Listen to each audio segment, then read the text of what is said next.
You are born in a neighborhood where the bricks are always black with soot. The south side of Chicago. The wind off the lake cuts your face the way debt will later. Your father works the killing floors at the Union stockyards. Blood on his apron is his uniform. Your mother washes laundry for people who live farther north and pretend you don't exist. In 1919, the city burns. The Chicago race riots. You're still a child, but you remember the smell of smoke and the sound of shattered shop windows. The police shoot rarely and beat often.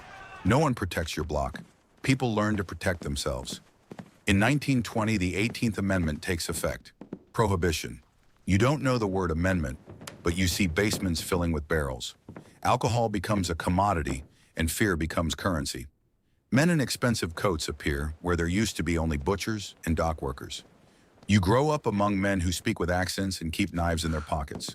School teaches arithmetic. The street teaches percentages. By 1922, they're already whispering the name Al Capone. You don't grasp the scale, but you see cars with tinted windows rolling slowly down the block. No one meets their gaze.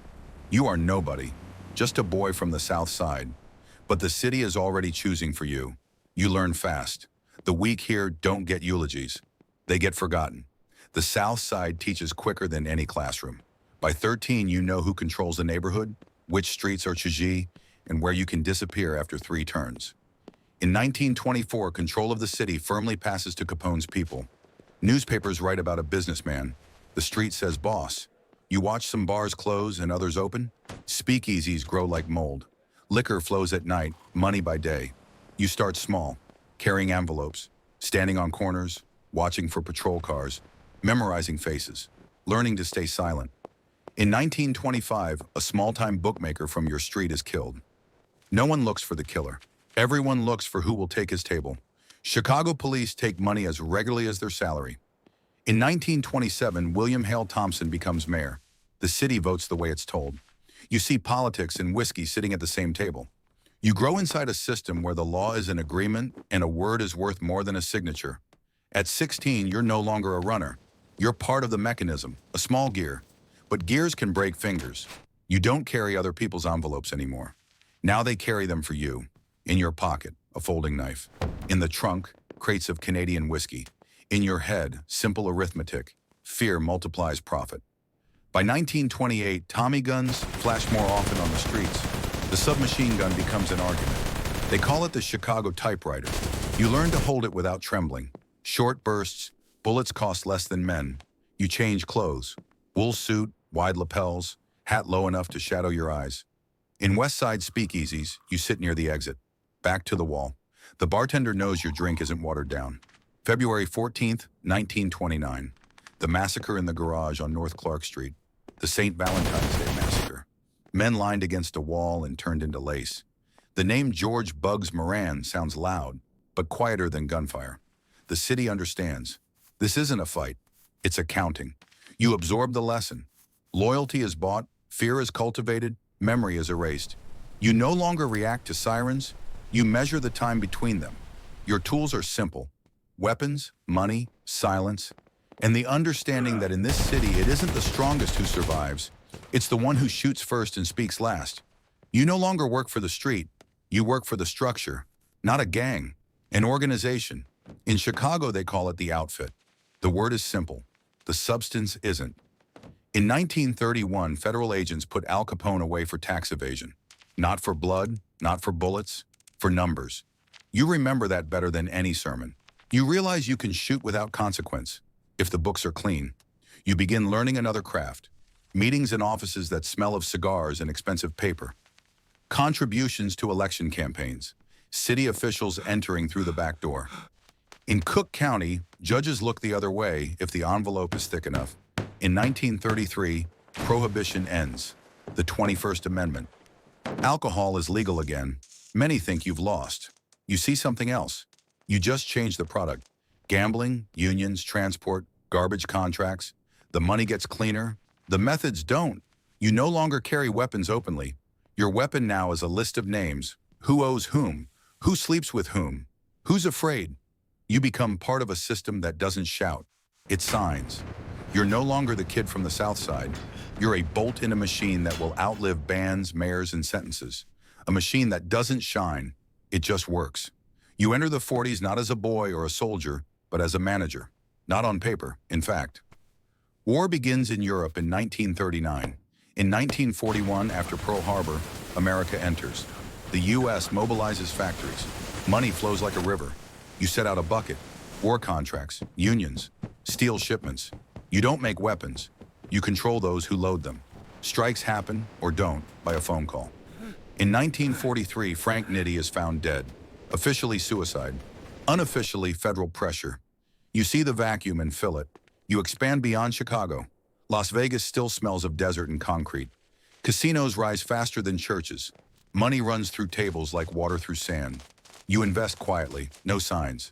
By the mid-40s, you're known to those who need to know. You dine in restaurants without menus. Decisions are made before dessert. In 1946, the Havana Conference gathers the bosses. The name Lucky Luciano is a reminder. The structure is national. You are part of the network. You reach the top not with noise, but with calculation. You have accounts, men, judges on short leashes. You don't pull the trigger yourself. You decide who will.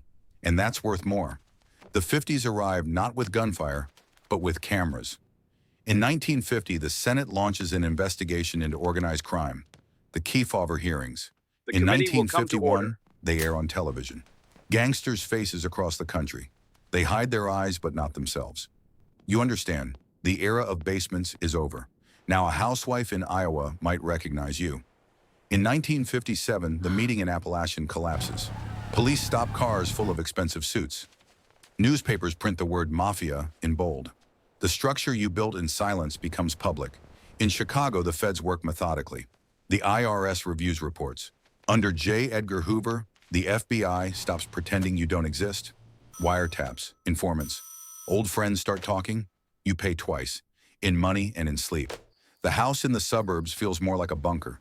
Your children go to school with guards. Your wife pretends not to read the papers.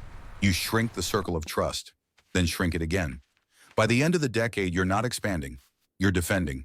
Every contract is a risk. Yes? Every call could be recorded. I understand. The price of I'm your on my peak way. is the constant expectation of a knock at the door, and one day it will come. The 70s aren't a hunt. They're a purge. In 1970, the RICO Act passes. A new weapon. Now they don't need a specific trigger pulled. Participation in the system is enough. The structure itself is evidence. You feel the ground shifting. The old rules don't work. Silence doesn't save you when your accountant signs a deal with prosecutors. In 1975, they move against the Teamsters. Money that flowed for decades begins to dry. Trials roll through Chicago. Names once whispered echo in federal courtrooms. Wiretaps become routine. Tapes spin before juries. Your own voice, recorded without you knowing, sounds like a stranger's. In 1983, several key figures of the outfit are convicted under RICO. Long sentences. Some die inside. You age faster than the calendar. The young no longer honor the code. They grew up on television, not in basements. You realize the era ended not because you grew weaker, but because the state grew more systematic. Your world was built on fear. Theirs, on paperwork. You're still free. But the air is different. It smells not of smoke, but of federal archives. You enter the 80s without illusions. Hair gray, shoulders heavier than a sentence. In 1986, a federal operation against the Chicago outfit ends with a series of convictions. Newspapers call it the end of an era. You call it bookkeeping. In Cook County, prosecutors flip through files as thick as your life. Witnesses testify calmly, as if reading menus. Someone sat at your table. The records show Now clear they sit across discrepancies. from you. You don't shout in court. Don't tear your tie. You hear the sentence like a weather report. Years add up to a number larger than your plans. A federal prison cell is smaller than your first office. Iron bed, steel sink, no envelopes. Outside, Chicago goes on. New schemes, new names. But it's no longer your architecture. In 1992, Goodfellas comes out, and audiences laugh where men once bled. Romance arrives after the facts. You age by prison routine. Letters grow rare. Your name shorter. Eventually, they move you to the prison hospital. Your heart fails before the system does. You die without a shot, without headlines, just a line in a report. The city loses nothing.